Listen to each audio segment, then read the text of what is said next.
ঘূর্ণিঝড়ের আগে ঝড় চলাকালীন সময়ের জন্য যে সমস্ত প্রস্তুতি নেওয়া প্রয়োজন গ্রহণ করুন।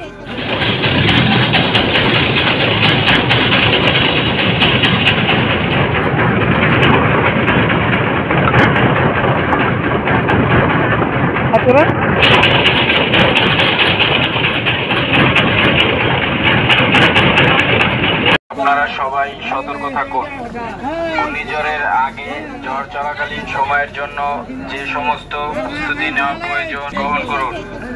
ঘূর্ণিঝড় চলাকালীন সময় নিজ নিজ এলাকার আশ্রয়কেন্দ্রে অবস্থান করুন। সকল নৌযান মালিকদের নৌযান নিয়ে নিরাপদ স্থানে আশ্রয় নেওয়ার জন্য বলা হলো। ঘূর্ণিঝড় চলাকালীন সময় যে কোনো পূর্ণ ঘূর্ণিঝড় রেমাল উপলক্ষে আপনারা সবাই সতর্ক থাকুন। ঘূর্ণিঝড়ের আগে ঝড় চলাকালীন সময়ের জন্য যে সমস্ত প্রস্তুতি নেওয়া প্রয়োজন সেই সকল প্রস্তুতি গ্রহণ করুন। ঘূর্ণিঝড় চলা